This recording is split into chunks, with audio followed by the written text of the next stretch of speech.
Nubook 1, From Then to Now, Part 31. Everyone was already up and sitting at the table and waiting for us. "Good morning, you two. You look so much better, Sonia," said Mary. "I am much better today, Mama. I will be riding back with Goldie and Rosa to town," said Sonia. "Oh, I am so glad to hear that. Come and sit down and eat with us," said Mary. "How's the book coming, son?" asked Mum. "Very well. I think I will be finished with it soon, now that Sonia wants to help me with it," I said. "From what we see on the inner and what is taking place, you are headed in the right direction," said Dad. "I'm glad to see that you and Mum are paying attention to what I am doing. I may need you as witnesses some day," I said, as we all laughed together.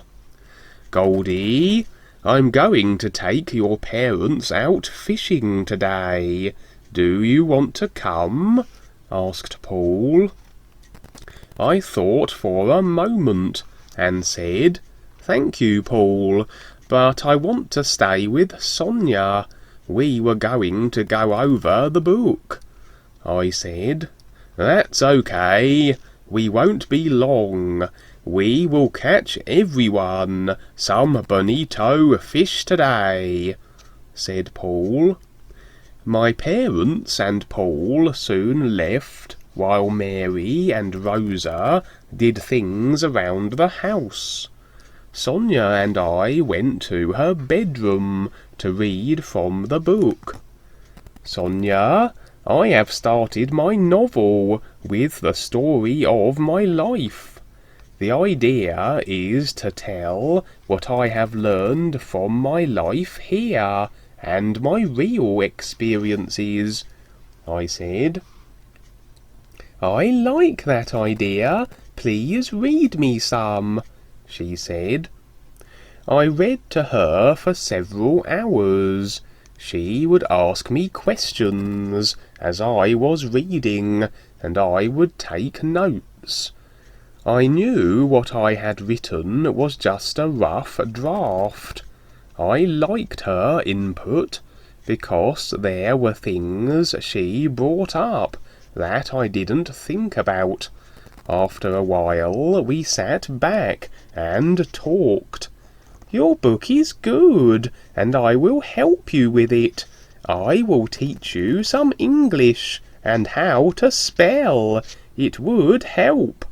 When you're finished, I will go over it with you and help you make it into what most people will understand." "With your permission," she said, laughing with me. "Of course, whatever it takes to make it fun and understandable. I can see that it will take me a while to become a good writer, but for now I really like it. Along with teaching the children, it gives me a real fulfillment to my life and plenty of time to be creative," I said. I was now realizing all the wisdom Shiss had contributed to me. She had been a loving mate in a lifetime from days past, but her being was so advanced that she was willing to step back to aid me in what the real guides wanted the world to know. Sonia is the perfect being for me to be with at this time. She is willing to go along with what I know and want to do.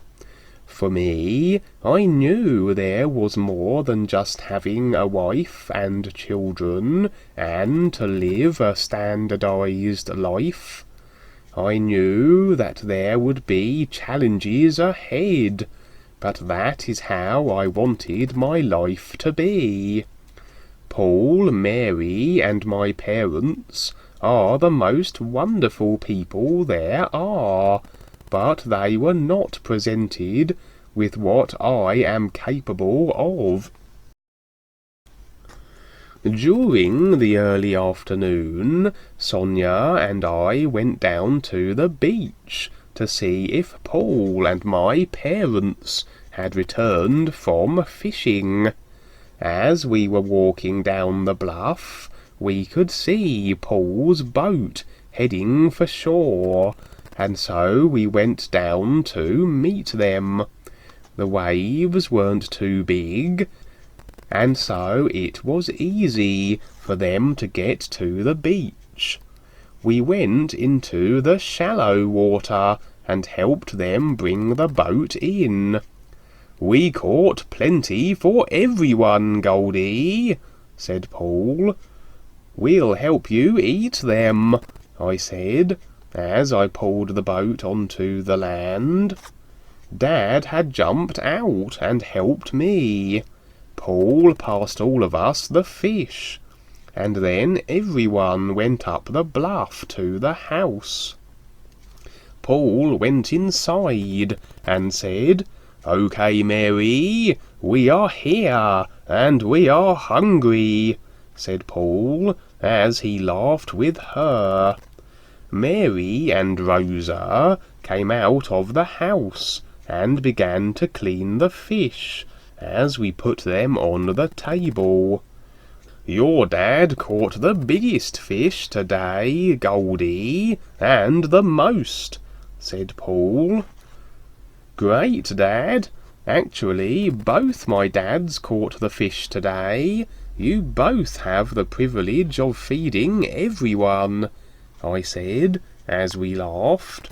We spent the next several days sharing what all of us had learned along the road of life that we had chosen. As we were all together, I would watch Rosa and how she would react to the real joy that everyone was going through. I could plainly see she was very interested in what was taking place. I was wondering if she would say anything about her experience with all of us. I would wait and see. I wanted her to make the choice. Tuesday morning came around fast to get ready for Wednesday's class, and we had all done a lot in the last 4 days, so I was more than satisfied. Sonia and I were together every night at the island tree house. We spent a lot of time going over my writing and adding some new experiences. It was early morning, and we were all ready to ride back to town. "Thank you so much for everything, Paul and Rosa, and most of all having Sonia as your daughter," I said. "Oh, you sweet boy," said Mary, as she hugged and kissed me. I hugged my mum and dad and shook Paul's hand. "Until our next meeting, thank you all," I said as I mounted my horse. "Wait for me," said the cat as he jumped on. "I already miss the ducks in the lake." Then Sonia, Rosa, and I rode off down the bluff and along the beach, continually waving to everyone until they were out of sight. We rode for several hours, and no one said a word. I think I was rather talked out also. we came to the same Mexican family's house we had stopped at before. They were outside when we rode up. Buenos dias, senor.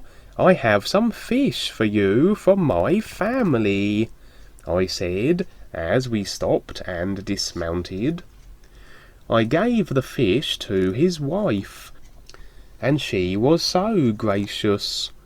We sat and had some water in the shade of their thatched roof that was spread along the front of their house. They lived right on the beach. I love this house, Sonia. They are right at the water's edge, and they can hear the great sound of life all the time from where they are at, I said, smiling at her beautiful face.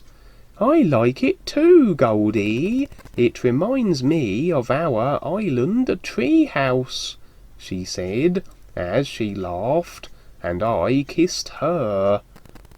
Where is your tree house, Sonia?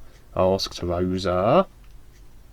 At first Sonia was silent, and then she said, Every night since Goldie and I have met, we go to our own place in the other worlds. It's a beautiful place above the most wonderful ocean you can imagine. It is a place where the sun is always shining, and we are free to go and do whatever we want to, she said. Rosa listened very patiently, and then began to cry. After what seemed to be a long hesitation, she spoke. I watched all of you while we were with Mum and Dad, she was saying, as she was lightly sobbing.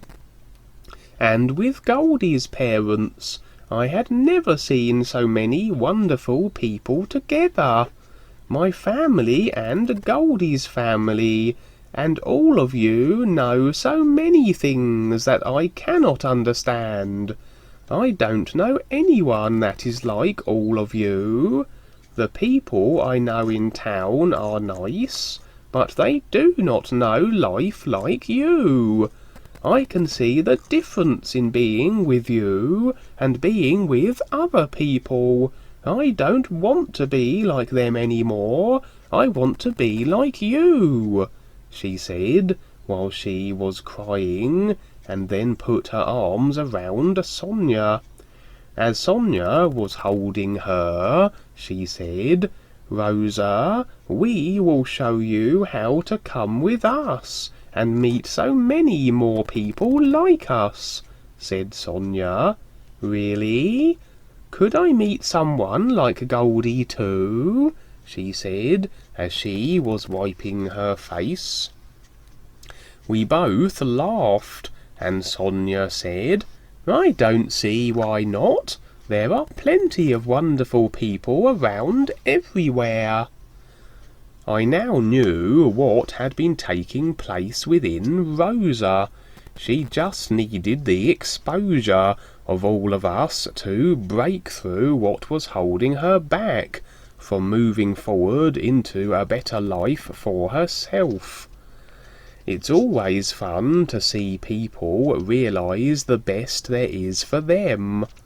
After a few moments of comforting Rosa, all of us got back on our horses and rode off. We finally rode into town during the late afternoon. We stopped at Rosa's place and had something to eat, and then Sonia and I went to the schoolhouse. It was just getting dark when we rode up. It was a great feeling to be here again for my new life. It's so beautiful out tonight, Goldie. This will be our first real night together, she said as we walked in. We were both so tired from the long ride, so we went right to bed and talked. While we were riding in, Sonia shared a lot of her experiences with Rosa, and she seemed very open to everything. Sonia, do you think Rosa will try to go to the inner tonight after what you told her? I asked. She said she would, and so I think that she will. She can be very determined at times. When we go tonight, we'll see if she's there, she said, as we laughed and hugged each other. We soon went to sleep, and found ourselves at the island tree house. As we walked over to the stairway, and just then we saw someone coming up from down the beach. "Look, Goldie, it's Rosa," she said, all excited. We waited until Rosa came up to us. "Sonia, Goldie, is that you? Where am I? Am I dreaming?" she asked, as she was looking around. We both had to laugh. Almost all of us go through the same thing when we first start becoming aware of this place, Rosa. All of a sudden, you are in another world or level, and the surroundings do not look like they do on Earth. So you think you are dreaming, but you are really in a much better place, said Sonia. Then she took a moment to look around some more. She turned and observed everything. "This place is beautiful. I can't believe that I am here. No wonder you are so taken with your dreams. It is so much nicer here than on Earth," said Rosa, as she was smiling and feeling better. "Come up and see our tree house, Rosa," said Sonia, as all three of us walked up the steps. When we reached the top, Rosa was so taken with the view and the tree house that I think she almost cried. "This is a wonderful place. I feel so foolish doubting you, and especially Mum and Dad. Do they come here too?" she asked. "They can, and they do. Sometimes we see them, but they know we like to be together. Goldie's parents come here too," said Sonia, as we walked inside. "What a lovely place! This is just like heaven," said Rosa. "This is actually one of the many heavens, Rosa. There are even better ones beyond this world," I said. "I love this place, but maybe I should go and leave you two alone," she said. "You can't leave yet, Rosa, not until we show you the best part. Follow me out to the front deck," said Sonia. Then Sonia leaped over the short railing and into the air. She flew about 30 feet out, and then turned around and said, "Come on, Rosa, let's fly together." Rosa stood there for a moment, with a big smile, and holding her hands to her face, in amazement. "I can't believe that you can fly too," she said. I came up behind Rosa and put my arm around her waist. "Let's fly together, Rosa," I said, as she looked at me, and then nodded her head. We both jumped from the deck, and were soon up in the air with Sonia. "This is so easy. I love it," she said. "Let's take her up to the clouds, and meet some new friends, Goldie," said Sonia. We flew up into the sky until we came to the big clouds, where we had been before with all the butterflies. As we flew over the clouds, the big castles began to appear. Rosa was immediately surprised by what she was seeing. "Look, are those real castles like the ones I've read about in books?" Rosa said, all excited. "They are real, Rosa," I said. "Let's go down and meet some new friends," said Sonia. We flew down to the huge green lawn, and as we did, a group of men and women came over and introduced themselves. "Rosa, Sonia and I have to get back and do some things. We will leave you here, and you will be fine. When you want to wake up on Earth, just imagine yourself back in your body, and you will be there," I said, as we flew off and waved goodbye. Sonia and I went back to the island treehouse to go over my book and to enjoy the ocean. As we were flying, she said she wanted to go into the water first, and so we flew down to the sand and went in. "This water is so great, Goldie. I just love it here." There were some little waves that were coming in, and so I rode them with my body. "You are good at that, Goldie," said Sonia. After our swim, we went back to our place and went over some ideas until it was time to return to Earth.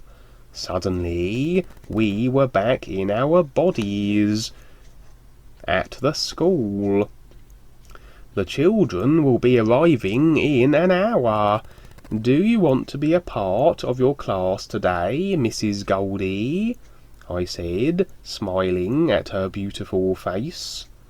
"I'm feeling much better, Mr. Golden Wing. I will come and join you," she said, reaching over to kiss me. "Okay.